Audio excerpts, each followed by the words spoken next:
How are you, Esther? I'm fantastic. I'm so glad to hear that. You're looking fabulous too. I'm liking Thank your new you. hairdo. This is really great. Yeah. We can't go to the salon. We can't go get our hair done. So we Believe me, have to I'm get glued. creative. My hair is glued down. Yeah. What? Esther's in Nairobi, Kenya. Esther runs as an executive director for the We Create Women's Entrepreneurship Center, which is an incubator accelerator. But you're also involved in other activities to support underserved within Kenya. What's happening in your world? Wow. So we have a lot going on. In Yeah. addition to COVID, which has affected the entire world, we are having very, very heavy rains. So it's flooding. We actually have more deaths resulting from flooding than we have from COVID. So it's a concern for us right now. We are just waiting to see how it's going to unfold. There's been a lot of organizations like the Red Cross and AMREF who are supporting those who are affected by floods because a number of people have gotten displaced as well. They've lost their homes. So it's a trying time for a lot of us. And also the fact that we can't have meetings means it becomes more challenging to support our entrepreneurs. So trying to become very creative and engage with our entrepreneurs online and provide support for them in whichever way we can. I mean, first of all, it seems like just a short time ago I was there in Nairobi, and it was raining a lot then, so it just hasn't let up, huh? It did. And the rains are not, I mean, it's heavy in Nairobi, but the most affected part of the country is the western region. So where towards Lake Victoria, it rains very, very heavily there. There's Mm. history of floods in those areas. And this time, I think everything just seems to have compounded with the pandemic. And so the rain is a lot worse. A lot of people have gotten displaced. And we keep praying for them and hoping for the best. Hopefully, it's going to stop raining, but we don't see like it maybe another 2 weeks or so of heavy rains for us. It's not typically the rainy season, though, is it? No, it's not. We expected the rains to have ended by March, early April. So this is a bit late in our season for rain.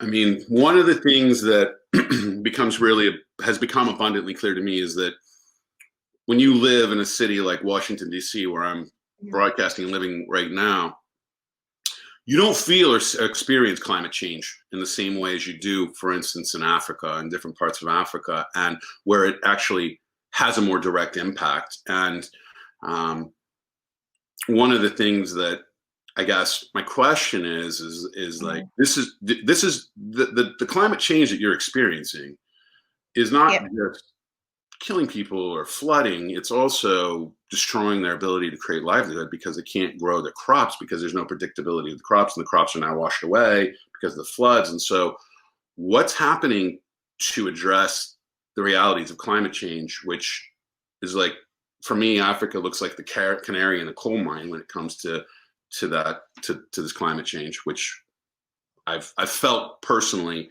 when in Africa. I'll stop there. Yeah. So, yes, for sure, you do. We do see and feel the impact of climate change. So it works. Part of the area that has been affected, yes, it has affected their ability to grow crops and to also sustain their livelihoods. But on the other hand, there are other sides, there are other parts of Kenya which are thriving because now the rains are really good. So we are still able to grow crops. And we get a lot of support also from our neighbors in East Africa. So we import food from like Tanzania and Uganda. So there's that very good East Africa community that allows us to import and support each other across the region. But there also, what I've noticed is a lot of young people are getting involved in the conversations around climate change and coming up with campaigns to not just bring awareness on what is happening on our continent, but at the same time offer solutions, innovative solutions around how to mitigate climate change in Africa. I know a friend of mine who has set up an entire organization around climate change and is encouraging people, like right now, because it's raining, he's training people on how to grow food.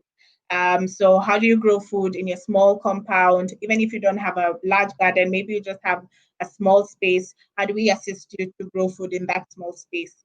Encouraging people to also grow native trees and fruit trees. So there are a lot of initiatives and conversations that are going on in Africa around climate change. And it's very encouraging to see that young people are getting involved in in that conversation and trying to be the change. This is great news. Yeah, Yeah. it's something that you don't see, I think, and you don't feel it if you're not in an environment where it really does have a tremendous impact. And so you see the change where, and it's great to see. I mean, Kenyans are resilient people, determined people, strong. What is it that you think it creates that strength inside Kenyans? What is it? I asked this question yesterday of Carlos Moreno, who was here, and there are citizens who grow up in an area called Greenwood in Tulsa, Oklahoma, African Americans, by the way, and they have this resilience and drive that's different than a lot of people. And I'm wondering what you might credit some of that drive and grit that you have in Kenya that it causes Kenyans to go above and beyond many times.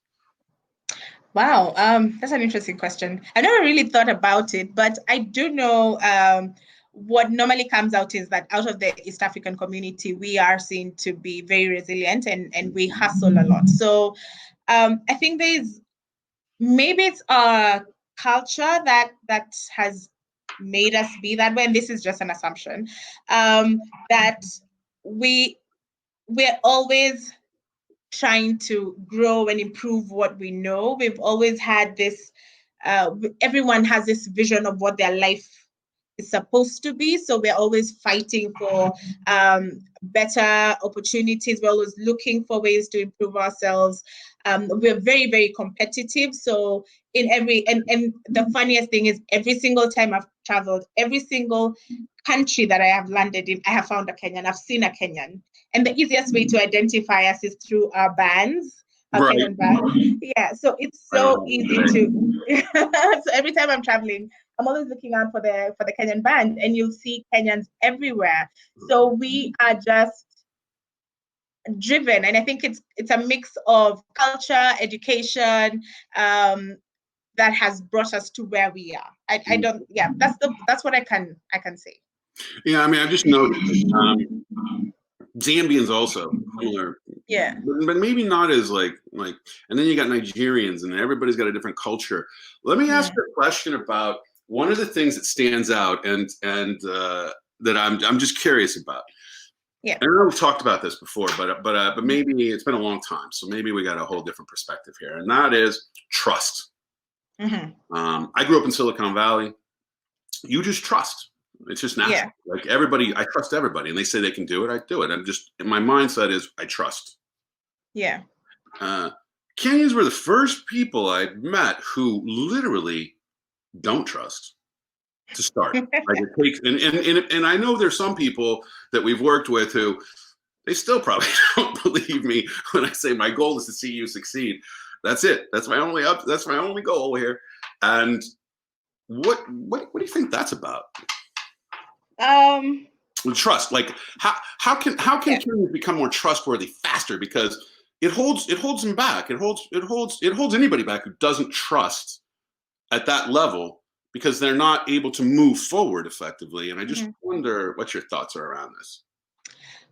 Well, I would say a lot of it is built right from the colonial period. So, because our cultures are very collaborative. So, I mean, when I look at all Kenyan tribes and cultures, we're very collaborative. We're all about the community and helping each other. But then you have this imperialists who come in and say we need to divide and rule. So we were classified now in tribes in terms of locations of where we were, and then you had to fight to now gain trust. So then those who fought to gain the trust of the imperialists and be ahead of everyone else. And then there were those now who are trying to fight for our independence. And a lot of that was carried forward after independence, because then you found those who fought for our independence in the forest came out feeling those who helped us attain independence, part of them did not fulfill all the needs that were required for us to gain independence. So they felt a lot of their issues had not yet been addressed. And if this continues, and this was a trend that continued, because then everyone who's coming into the government, anyone who's coming into any form of civil service, they're coming with that mistrust of, are you for me? Are you supporting me and supporting my ideas and my vision, or is it all about you? So I think that part of it plays a role, that we grew up in that mistrust culture, and then we had a period of political unrest, if I can call it, where we had a single party, and the president was all about his word, ultimate power, if I can call it that, and he was a dictator at that time. And so you also have now more mistrust being created in the country, where you don't know who you're speaking to, you're afraid to talk, you're afraid to be vocal about your opinions, because of the impact it will have on your family, on your job. And so that has carried forward, and it's going to take time for us to unlearn and create new trust values, because people still hold on to that. So it's our generation now that's starting to say, you know what, we're not divided by, my tribe does not matter when I'm working or if I'm interacting with you. I trust you as a person. I want to know you as a person and start building that trust. So we are the generation to make that change happen. But I do think it's going to take some time before we see that major change that we expect. Yeah, I mean, it makes sense. I mean, there were literally millions of Africans that were shipped out of the coastal area of Kenya, right? It was one of the major shipping for slaves. And so, well, yes, towards the eastern side, because we are on the East Coast. We did have slaves who were shipped out to the East Coast. And I know they are Kenyans who also fought in some of the world wars. So there are a lot of issues that, of course, will play in our trusting everyone who comes. So that we'll always have that. It will take time for us to get over it and say, I can trust. If I say something, then I actually mean it, without seeing like there could be a hidden meaning behind any conversation we're having. I brought it up because trust is one of the critical components to being able to move forward, right? There's a lot of people unstuck right now. Part of their fear may be lack of trust in themselves or in others, whatever it may be. And I bring it up only because it's such, and for everybody out there, trust is one of those things that the more you can trust, the farther you'll go. This doesn't mean everybody's trustworthy, because not everybody is, and most people aren't. But it doesn't mean that I don't trust them first. I trust them. When they prove they're not trustworthy, then I move away. So it's a different approach. And I just wanted to highlight it because it still remains something in my head that I wonder, and I want to go back and see if we can do some experiments and see if we can shift up some of that more intentionally around trust. Yeah. Our short time is running out, Esther, on the live show. I'm sad because we could probably do the whole show together. I have a lot more questions. I know. but I want to ask you this question before we go. Like, when you're stuck in life, what can you do to get unstuck?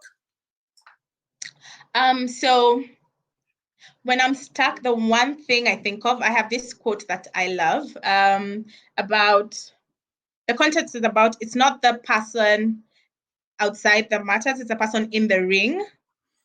I forget. I need to refer to it and read it. I'll look for it. But it's about. Actually, I have it. Let me just open it. Get it, please. We gotta have it. You tease us. No, we gotta know. Quite long though. So you read this to yourself. You read this to yourself like an affirmation? Yes, I do. And I have it. It's the first page of my notebooks. So it says, "It's not the critic who counts, not the man who points out how the strong man stumbles, or where the doer of deeds could have done better. The credit belongs to the man in the arena, whose face is marred with dust and sweat and blood, who strives valiantly, who comes short again and again, because there is no effort without error and shortcoming, but who does actually strive to do the deed, who knows great enthusiasm and great devotion, who spends himself in a worthy case, who at the best knows in the end the triumph of high achievement. So I think that's the one thing that I keep telling myself. So it's not about how I'm criticizing myself. It's just about being in the ring. Whatever small movement I'm making is going to make a difference. I may not be seeing it right now, but in a month, in 2 months, in 3 months, in a year, I will see the difference, and it will be worth all the blood, sweat, and tears. It's beautiful, Esther. Yeah. That's a beautiful affirmation quote. I think that I saw it. That's a Roosevelt quote? Yeah, a Roosevelt quote. Teddy Roosevelt? Yeah. Yes, it is. The bully. That's what he was doing. Well, but he had very wise words for us. Well, he does. There's an island here in DC called Roosevelt Island. Next time you're here, we're going to go to that island. It's beautiful memorial to Roosevelt, and I believe that quote is etched into a wall. So, oh, okay. It's one of. I'd love to see that. It's a great place to go, hang out. Yeah, you'd love it. So, thank you, Esther. I really appreciate it. We'll stay in touch. Thank you. Keep on patituing. Yes, I will.